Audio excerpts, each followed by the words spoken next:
Hello everybody, we are on part 7 of how to close every sale. In the previous part 6, we look at the question funnel, whereby we ask a series of questions and that will naturally close the sale. If you remember, the question funnel, the last type of questions that we ask is this thing called the detailed question.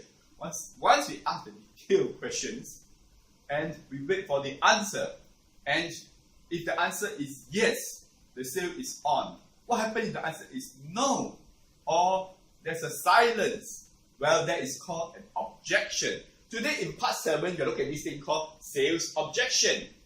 And many people, when they talk about sales objection, they're very scared. They say, oh no, my prospect is giving me a no. But understand one thing, when the prospect gives you a no, it is not exactly a no. It is actually, he wants to know more.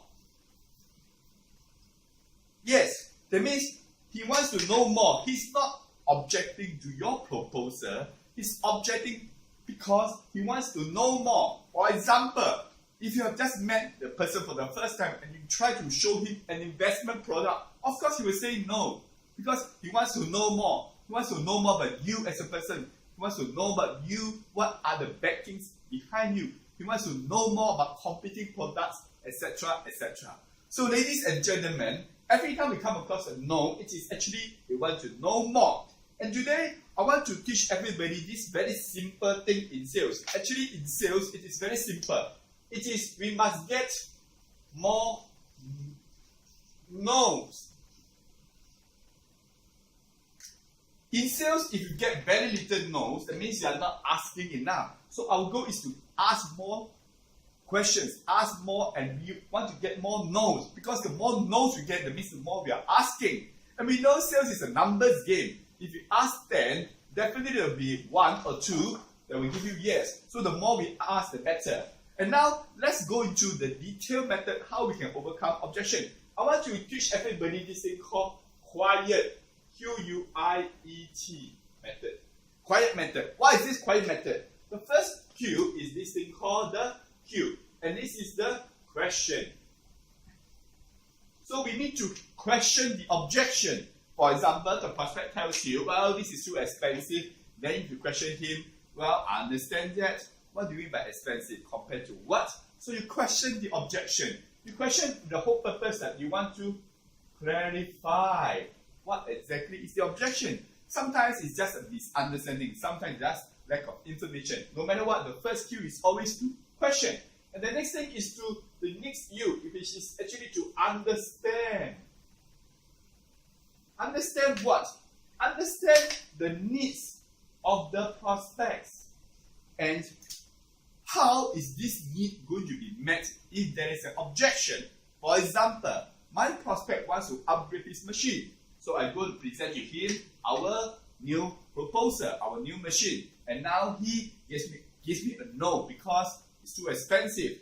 Our first question to clarify what exactly are we talking about. And let's say I know that we are talking about 10% difference. Now I want to understand his needs. How his needs can be met by our proposal. In other words, our product could be 10% more, but we can meet his needs. That's why I must ask further questions to understand his needs.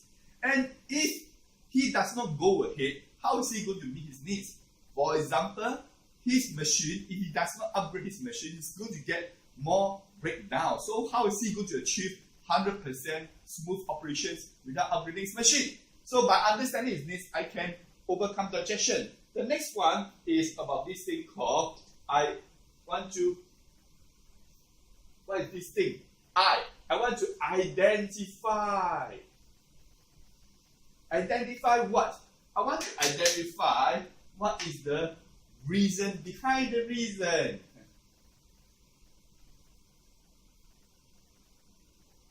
Yes, there must be something behind. That's why people are saying no. They are saying no because there's something behind. So I want to ask questions to further understand. After that, then I will go to the E. The E is this thing called, very simple, the E is this thing called empathy. I want to show empathy to him because once human beings want to show empathy, you're on the same path with them and they will not object to you. How do I show empathy? The simplest way to show empathy in this world is this formula called feel, felt, found. It works like this. Understand how you feel. I too will felt the same way, that it is more expensive, until I found that this product actually saves me money. So ladies and gentlemen, feel, felt, found is the most powerful method. When you use this to empathize with people, people will lower their guard. And now we are on to the final one. The final one is what? The final one is this thing called the T, right? What is the Q-U-I-T? What is the final one? Q-U-I-E-T. The final one is the T. Once we have identified and show empathy, and now I want to take control. How do I take control? I let the prospect take control. Mr. Prospect, we have already identified this. Now it's time for you to make a decision so that your operations will not break down anymore. In other words, I want people to take control. So ladies and gentlemen, this method of overcoming objection is very simple. It is in this acronym called Q-U-I-E-T. Q stands for question, this stands for understand, identify the reason behind the reason, show empathy, and the last one is to take control. Take control. Let the prospect take control. And we as a salesperson also take control by asking him questions. If you do not go ahead with this, how do you solve your problem? Ladies and gentlemen, if you follow the quiet method, you can overcome sales objection. In our next part, we look at the various ways that we can close every sale. So, my name is Andy Ng. We are on how to close every sale part 7. So watch out for the next part, part 8. With that, bye-bye. Bye-bye.